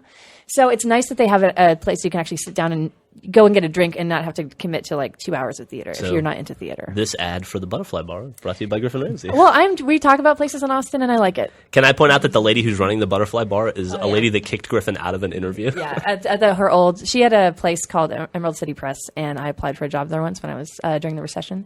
And she came in. I was being interviewed by one of her managers, and she walked in, and then I made a joke that she didn't think was funny, and she asked me to leave. She goes, she didn't actually leave. She goes, I think it would be best if you just left now in the middle of the interview. What was the joke that you made? Oh, they had been robbed recently at Knife Point, and I made a joke about it, and I guess that was not the thing to do. Wow, that's awesome. What was the joke? Did you leave? No, I don't know. It was it was like conversational. It was I don't know. something along the lines of Griffin asked, do you guys ever have to worry about robberies? Because, you guys are like right off a main thoroughfare. Yeah, I don't know. And she goes, well, we did just get robbed by Knife Point recently. And Griffin said, well, something along the lines of, boy, I guess they really wanted their coffee. Or whatever. No, I didn't say that. I don't know. It was that cool. It was that so level much of joke. better than that, but I don't know what it was. Yeah, I'm sure it was.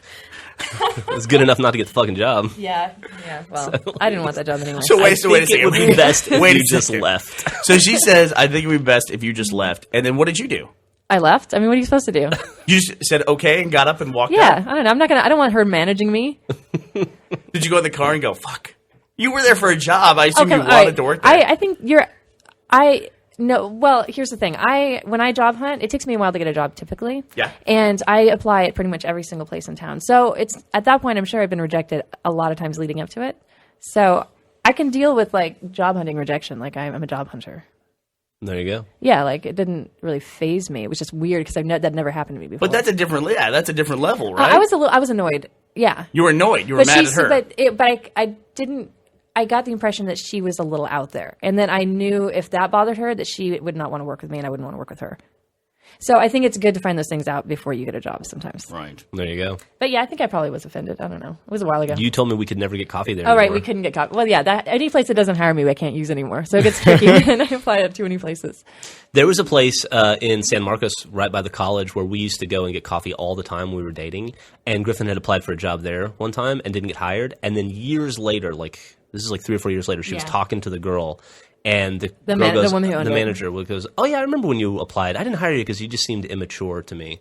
And Griffin goes, okay, well, fuck you. That's it. We're never going here again. And so we would have to go across to the other side of San Marcos to Yeah. get our coffee because we're no longer allowed to step foot in Joe on the go. Ever Good. again. Yeah, fuck Yeah. them. Yeah. She also told me she didn't hire me because I was a tourist, and she just doesn't get along with tourists. Did she really say that? How the fuck do you meet these people? I've never...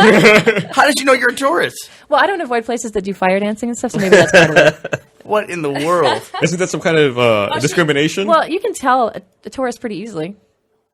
Because of the horns? No, like the attitude and the personality. Oh my God, guys, come on. Are you kidding me? Are you fucking kidding me? I have never given a thought. When I meet someone, I never think, I wonder what sign they are. Yeah, well, that's very Pisces of you guys. So I guess you knew I was going to say that. I can tell you how astrology does come in very handy, though. This is actually a practical application of astrology. Oh, yeah? Is that whenever the subject of birthdays come out, like, hey, today's my birthday, random person that you're in conversation with in the group says, oh, I didn't know you were a Capricorn. That they know all the astrological signs and the dates on which they fall. Mm-hmm. Stay away from that person. Yeah. That's what I learned. It's like, I don't want to talk to that person. Or marry them. Well, I'm gonna give you, Or hire them. I'm gonna give you a date and see if you can tell me the I'm actually astrological not. sign. I'm only good like in certain months that I'm because I tend to meet like people in clusters. Like I'll meet a bunch of Leos at once. Or How Oh my God. about June 18th? June 18th is Gemini, right? Yeah, because you're 19th and you're Gemini. I just don't know when the cutoff is, but yeah. There we go. There you That go. one was kind of a slam dunk. That was a slam That's a bit- dunk. That was kind of an entrapment one. Jeff's birthday is June 19th. There you go. See, and I remembered your birthday too. Thanks. I appreciate that. June 18th is our anniversary. Is it? Yeah. Just keep that in mind when you're gift shopping. Okay, well, here's your birthday's coming up next week, and I know, or 2 weeks from now. Sometime this month. What's today? April? Well, my birthday is April 25th. How old Why, are you going to be? Are you upset about your birthday? I'm just not. I'm getting less excited about my birthdays. Oh, really? Yeah. Oh, we won't bring it up then. Well, let's bring Are it we going to have up. a special birthday podcast? Bring it up. Yay, it's your birthday. I don't care. Like, Are you excited to turn... shut up. I've already taught Millie what to start calling me though. Like Millie knows like all the different numbers and like around what people like how old her mom is. So she's awesome. So I'm teaching her a new kind of math. mommy math? You got to watch out with what kids say. Yeah. You should just teach her to refer to you as her big sister. We were crossing the border. We went to RVBTO last summer, and I took my kids with me, and we were crossing from Canada into America.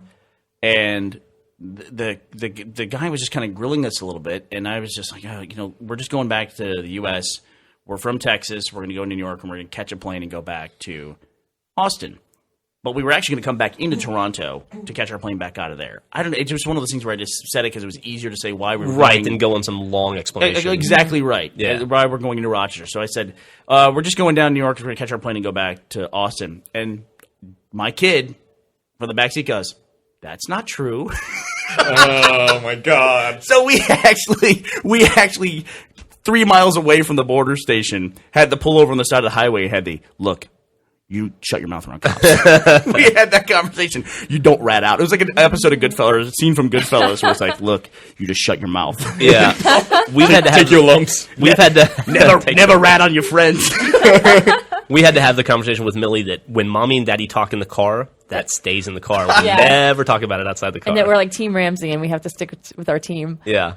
When you introduce your kid to somebody like, oh, this is our friend so-and-so, and they're like, oh, you're the idiot who Yeah. drinks a lot. Exactly. But we should learn, too, when you take Jeff to a bar like Vortex, you can't – we are insufferable. If you put us, any of us, me, Gus, or Jeff, in a situation that we don't like, we don't just like – we don't roll with it for whatever reason. I don't know why. We should be better about that, but we don't. No. We're just like – I find a way to have fun. I find a way to entertain myself. Yeah, I think at any I I don't know what did. that phrase means, though. it's fine like at any other time, but it didn't occur to me that I don't know, I should have thought better because I know that you're you and that you're going to continue to be you, and I shouldn't hold that against you because I love you.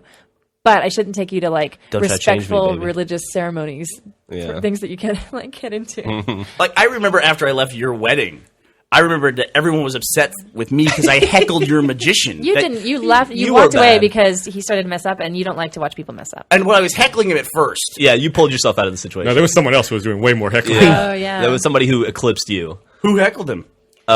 Zach. Oh, and Draft House guy Henry. Did he? I don't want to slander him, but he was kind of Oh, mean. man, there must have been a lot of people then, because I was thinking of Ken. No, there were a lot of people that Wow, were. goddamn. Yeah, I felt bad. That poor kid. He was like. He was 12. He was 12, and he was. But so, he's still a professional entertainer. He should be good at magic. He would have been fine if he didn't bring his mom as his assistant. She was awful. She got him there half an hour late. Yeah. And she sat on the stage and smoked a cigarette while he like made bubbles. It was not. Maybe And then the she kept best. asking him how to do tricks, and it's like, you should know this. Boo. The best part about that kid was the phone call. He was great, by the way. And he's probably 20 now, too. But the phone call where we called to hire him, and he goes, yes, I'm available on that date. Will the crowd be under 6 or over 6? And we go, there'll probably be about 30, 35. And he goes, Oh no. I see. Yeah. And will there be less than 9 people or more than 9? And we go, there'll probably be about 120. And he goes, that will be fine. So I think he maybe should have changed his program because the bubble stuff doesn't impress 35-year-olds like it does people under 5. He had But- his political jokes, too. I think- he was oh. great. Yeah, he was pretty funny. But I think that anyone that's 12 and like that focused already is going to be great. Oh, absolutely. That guy will do well in life, wherever he ends up. He's doing well in life. He's probably, yeah.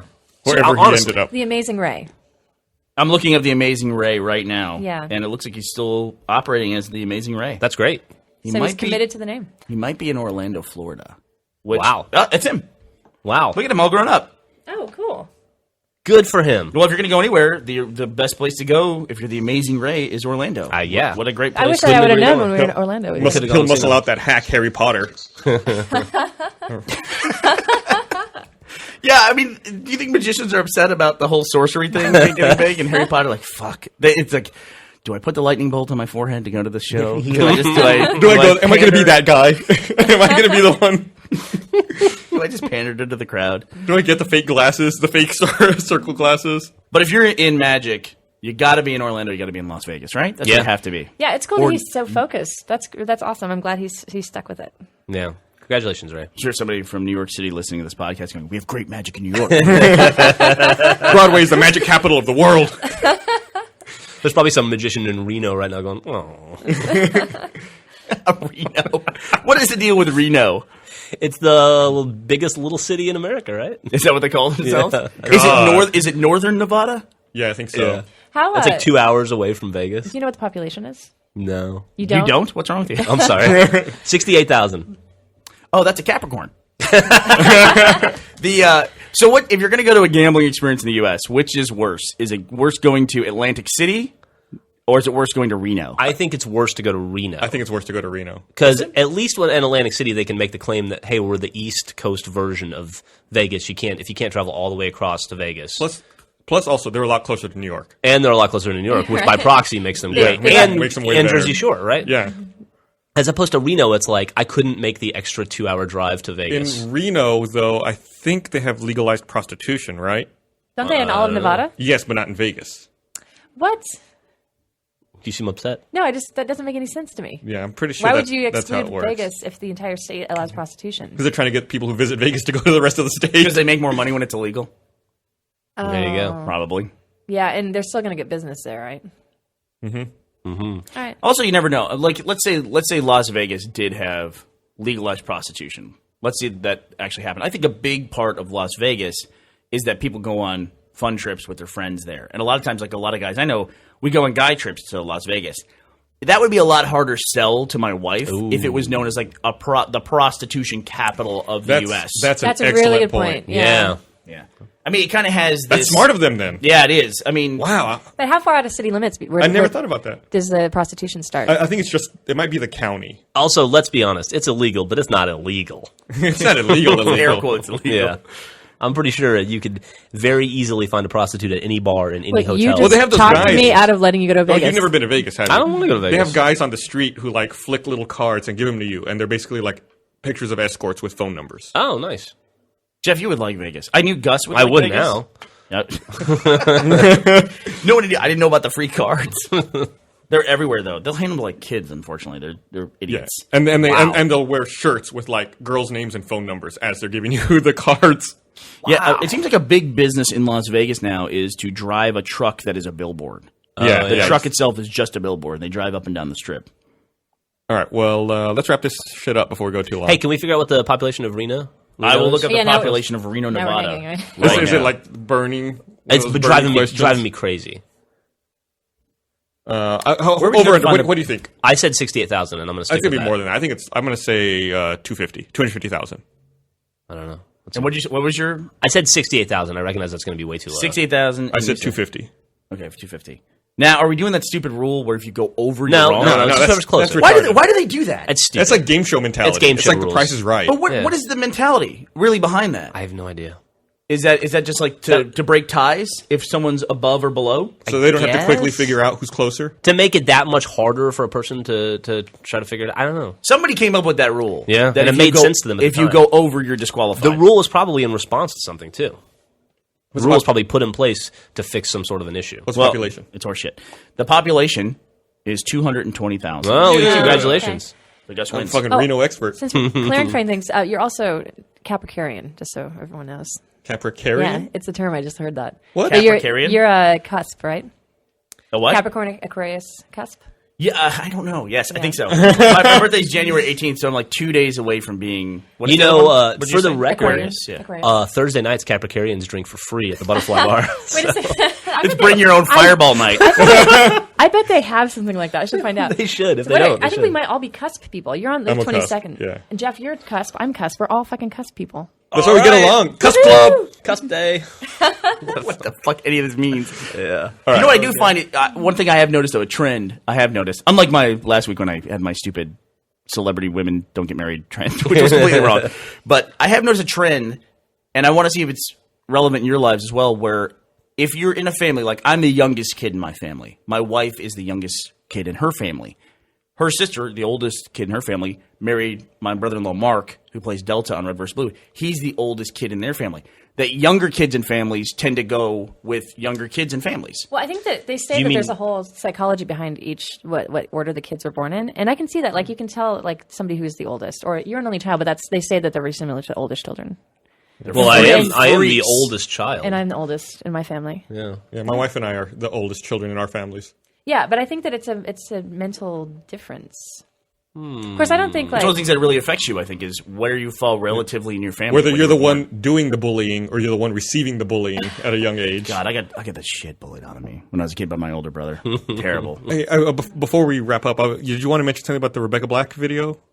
Oh, just that it was cool that was it Benny Sinkle was Yeah. the name of the girl in pink who put up that question and answer thing, and so many people showed up, and we always get annoyed when they do this, but they write in the comments of a video where we send them, they write drunk tank over and over again. Well, I guess she saw that and responded in her YouTube video. Yeah, comments. I guess she was like, "Oh, drunk tank, haha! Thanks to the guys in the drunk tank for mentioning me so nicely." And you did watch the video, right? Yeah, she's very well spoken. I told you. She's handling that very, very well. Yeah, That's great. seems like totally adjusted, totally cool girl. I would say you should make that a case study of how you should handle adversity, like on a press level or a PR level. But it doesn't seem like there's any bad way to handle that now. Like you look at Charlie Sheen, you look at Tiger Woods. It's just wait, just time, and it eventually goes away. Just wait. Paris Hilton. Bill Clinton. Did you see the latest thing that just hit with Paris Hilton? Mm-mm. She got caught on tape saying incredibly racist things, terrible things, and it doesn't matter. That was a long time ago.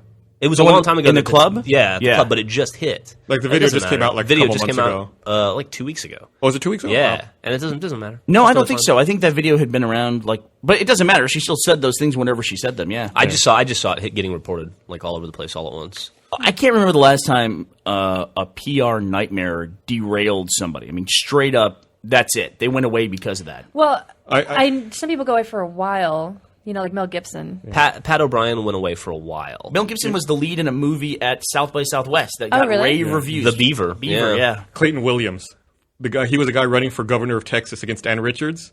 He's the guy who, in front of the press, he was leading the governor's race. Then, like a month before the election, he told a bunch of reporters that if a woman's getting raped, she should just sit back and enjoy it.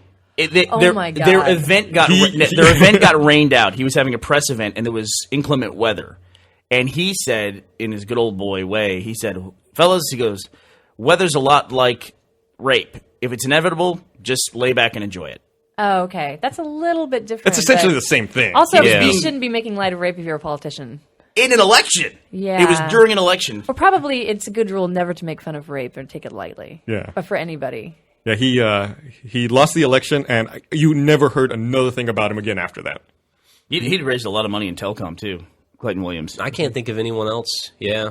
The biggest one that I always think, too, is like the biggest difference in time is I think about Gary Hart, who was a dude who was like going to be president of the United States. He was going to run against Reagan in like 84. Right, yeah. He was huge. And a picture of him came out with a girl on his lap in front of a boat. Jessica Hahn, wasn't it? No, or no. was it a different girl? No, I think her name might have been Jessica too. But it was just a picture of this girl, very pretty girl, sitting on his lap in front of a boat called the name of the boat was the Monkey Business. I remember that. That picture, he was out. He was Sank his career. dead as a doornail. He was going to be running for president. He was gone. And then, 7 years later, the whole Bill Clinton thing came up, and it didn't affect him in any way, really. Well, yeah, we're so desensitized to that stuff. John McCain calling his wife a cunt on camera didn't Oh, matter, man. you know? I forgot about that. Yeah. Look at John Edwards, man. John Edwards, a great His wife example. has cancer. He has an affair on his wife who has cancer and knocks up the other lady, and then divorces his wife who's dying of cancer. It's just like you think like that would just be he'd be out of the picture. Nope. It was like, do you remember it was a huge fucking deal when Clinton was running because he smoked marijuana once but didn't inhale, right? And that was the thing they were going to use to sink his career. And then you get a guy like Newt Gingrich who delivered his wife divorce papers while she was in the hospital recovering from cancer, and had cheated on all three of his wives, and he's just like, yeah, it was in the past. And it's not going to matter. It doesn't matter. Do you think that's a good sign or a bad sign? Well, that a little issues bit in of your both. personal life can't affect your professional life? I think it's a little bit of both, probably. Yeah, I think it's good in the sense that we can't escape people knowing everything about us now. I mean, anyone with a phone can record you doing anything at any time. We're smart. We need to keep planting these seeds that things you say in your personal life can't affect you in the future. That way people can't hold shit we say here against us. The only thing that I think with politicians that it should matter for is if they have like a strong... If their platform is family values and things, and they're cheating on their wife, I mean, it's like don't get on other people's case about things that you can't even live up to. It's always a big thing with gay too, that a guy who's staunchly anti-gay and has anti-gay policies is then busted in a men's restroom somewhere. It's It's just so like, strange. Just stop pushing ideas that you can't even live up to, and I think that's in any direction politically. Like it doesn't have to be just one or the other. Yeah, hypocrisy's a different level, right? I think that's the real problem. It's like the offense isn't the problem; it's the lack of common sense to think that you should try something like this at the time that you're trying it. Like, why would John Edwards cheat on his wife while he's running for president? That doesn't make any sense. Yeah, it also means that maybe they're not thinking, or their make the priorities best are decisions. Like they don't make the best decisions, right? Yeah. It's like, okay, I understand that you had an affair or you had a tryst with a dude, but like, why do it then? You know? What's the weirdest thing you've ever seen, like that bad timing of just why aren't you paying attention? There's a current one happening right now that I don't understand. Scott Walker, the governor of Wisconsin, who is in a battle right now to strip collective bargaining rights from labor employees. It just came out that during this process, he hired the son of his biggest campaign donor, 26-year-old college dropout with 2 DUIs and 0 management experience, hired him and gave him $82,000 a year job to manage like the local EPA. and environmental issues. A government job. A government job. And he, 3 months after working there, gave him a 26% raise. It's like, you know, that's retarded timing. Obviously, those appointments happen. Obviously, you do those things. That happens on both sides of the fence. I guarantee you Democrats are doing that kind of stuff too. But just like, don't do it while you're taking other people's rights away and trying to make them pay more for health care and more for retirement and give them less rights.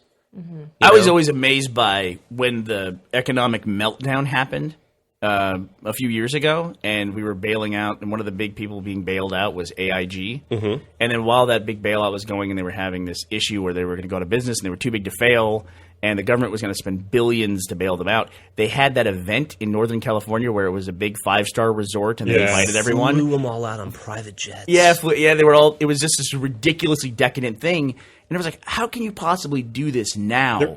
Right now. And they said, well, we've had this plan for months. It's like, who gives a fuck? Cancel the fucking event. Yeah. Cancel it. Are you that stupid that you don't know to not go to that? Yeah, As an obviously. attendee, I wouldn't go. I would not show up on an individual basis. Like, I'm smart enough to know that this is a bad thing. Yeah. There was another one recently where I think it was Transocean, the company that owned the oil well that blew up in the Gulf, the BP oil well, gave out bonuses to all of their executive and talked about how 2010 was their safest year on record. Oh, I just read that, yeah. What? Yeah. What? Are you kidding me? It's like opposite day or something. They all got big bonuses, and then like 2 days later, the executives all agreed to give the bonuses to the families of the victims on the oil platform. And it's like, Jesus and then Christ. they were like, maybe our wording was bad about 2010 being our safest year ever. Maybe. These people are fucking idiots. Yeah. People are fucking idiots. It's the same thing with the BP thing. After they're destroying the Gulf Coast, and there's all these news stories showing fishermen going out of business, people crying and losing their livelihoods, and then this ecological disaster. And the BP guy went to the yacht races that day. Yeah. Yeah. It was insane. It was just, it's like, What was that Or guy's what did name? he said he hated his life and was just trying to get away or something like that. I want my life to go back to What was normal. that? Was that Tony Hayward? Is that the guy's name? That might have been his name. Yeah. It's Tony What were something. you were telling me about that the power plant or whatever in Japan that was gonna like cover damages or whatever of like Oh, did you read about that? Yeah. Well, what's that company called? It's TEPCO. TEPCO. They've offered very graciously to pay all of the people like a stipend who have been directly affected, like the 20 communities that have been directly affected by the nuclear meltdown. They're giving them all the equivalent of $12. Is it a Japanese company? Yeah, TEPCO. Yeah. It's a Tokyo Electric Power company. company. Yeah. They're offering him $12 a head. People $12 a were head. fucking pissed. yeah. And meanwhile, It's more insulting to offer anything at that point. Yeah. Just don't. I mean, come on. meanwhile, in the power plant are these guys who have been working. 50 dudes giving their lives up right now. There's 2 of them that are dead now. Yeah. 2 of them, right? So Oh, I didn't know that. Two Yeah, of them 2 of died. them have died, and they're just there. I mean, that you kind of hope, even if it's an illusion, you want to have the idea that there are people working on this. You know, like the BP CEO or whatever his official title was. You just want to imagine that he's in a room somewhere with his shirt sleeves rolled up, and he's working on the problem. Going, I gotta fix this. Or at We've least- got to make this right. At least he's going to keep up that illusion that it's Yeah. like, I'm not going to go to the fucking yacht race today, guys. I'm busy. I'm working on this issue. And he's not. He's at the fucking yacht Or even race. if he's not working on it, don't go to the yacht race. Stay inside a room. That's what I want, the Yeah. illusion. I want the illusion. You know, it's like, even if I'm not going to go to the yacht race, even if there's nothing that I can do to solve this problem, I realize mathematically there's nothing that can be done. I'm still not going to go to the yacht race because I want to at least have the appearance that I'm Right. doing that. hide from the fucking cameras for a week. Yeah. And Well, it's not even that, like, he didn't do it. It's that it didn't even occur to him. He didn't even think of it. It's like, oh, this could be bad. What a fucking idiot. How did this guy making hundreds of millions of dollars? It makes no fucking sense. Yeah. Where do these people come from? Do they fall from the troposphere? Sky? we find them sky-clad on a pile of money. nice incorporation of troposphere. Fuck them. Fuck them. All right, well, let's wrap this shit up. All right. Now Fuck it all. Now that everyone's riled up. All right, well, thanks. Bye.